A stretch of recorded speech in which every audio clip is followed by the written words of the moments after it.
Hey guys, it's Katie and I'm here today to do the questions for book lovers book tag. I was tagged by Lisa's West Coast Reads and I'm really excited to do this. There are 7 questions, so let's get into it. Number 1, how do you organize your books? For the most part, I do them by genre, but I've also done them by author.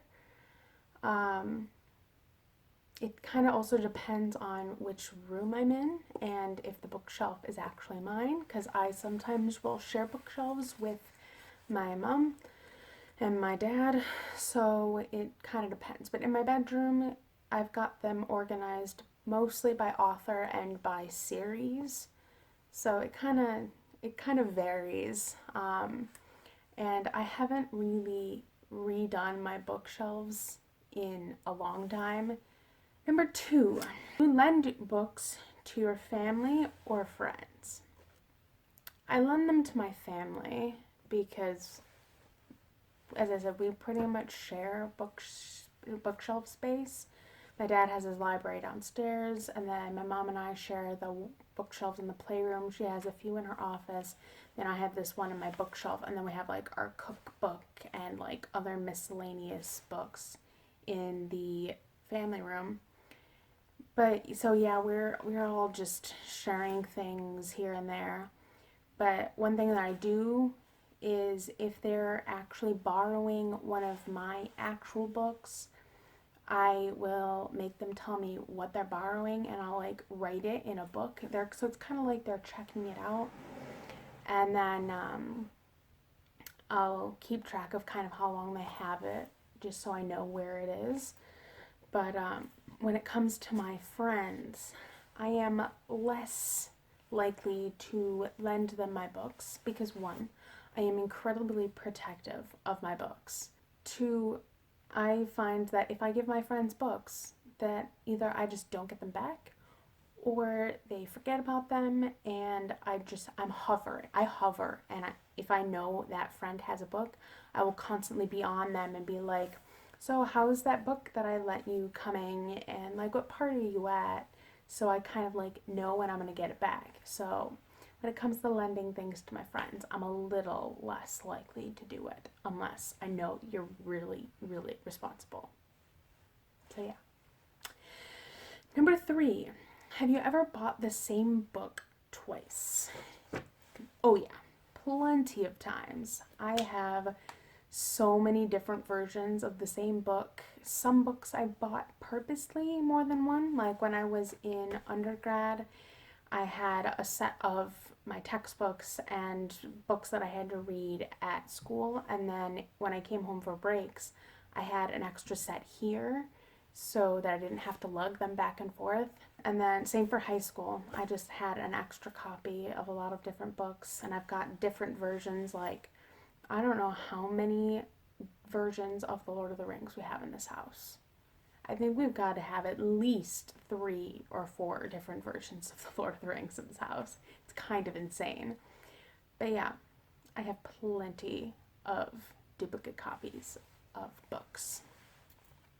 Number 4, do you prefer hardback, trade, or paperback? I love looking at hardbacks, and they're really cool to have on my shelf. But when it comes to like actually reading and taking things places, I definitely prefer paperback copies.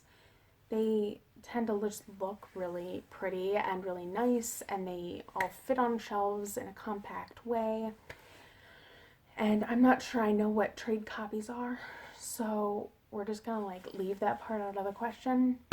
So yeah, I like different forms of books for different reasons, but I tend to these days gravitate more towards paperbacks. Number 5, do you own any galley copies, advanced reader editions, and did you buy the final product? I'm not entirely sure I know what that is, but I'm going to assume that no, I don't have any of those. I don't know if my parents do. I definitely don't, so no. And number 6, Do you have a library card? I definitely have a library card. I go to school, and so my ID is my library card. But then I also have an actual library card for the library that I belong to when I'm at my, which is where I'm at right now.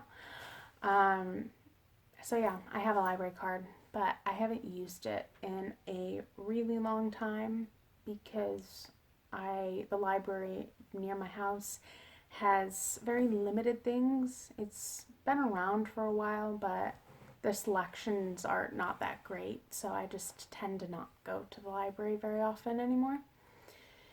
And so I'll buy my books or share them with friends or something instead. But yeah, I have one in case I ever needed it. And number 7, what was the first real chapter book you ever read? Oh man, I honestly don't know. I mean, if one of the earliest chapter books I remember listening to or reading was with my mom. We for sure read Harry Potter at, the first 4 books together. So Harry Potter, the Sorcerer's Stone, Chamber, Azkaban, and Goblet. So that we read those, and then we also read this book called The Wind Boy. I forget who the author is right now, but I remember reading that at bedtime when I was pretty young. Those are probably my earliest recollections of chapter books. Oh wait, no, I read My Father's Dragon with my grandmother when I was young. That's a really, really good book. Whether I could determine what the first was, I don't know. Also, it depends on if you're thinking like bedtime stories or ones that I actually read by myself, because that also changes a little bit. I was really, really into, I don't know, just a lot of different books as a kid. Yeah, so it's kind of hard to be able to tell what my actual first was. So yeah, those are all the questions, and I guess I'll tag a few people. I'm going to tag May from May Reads and Sky from Nettle Books, and I'll tag Kelsey from Hardback Haven. So yeah, that's all I've got for today. As always, feel free to like, subscribe, comment, follow me on social media. I have a Twitter and a Goodreads, which are both linked below. And I will come back with another video for you guys again soon. Okay, bye!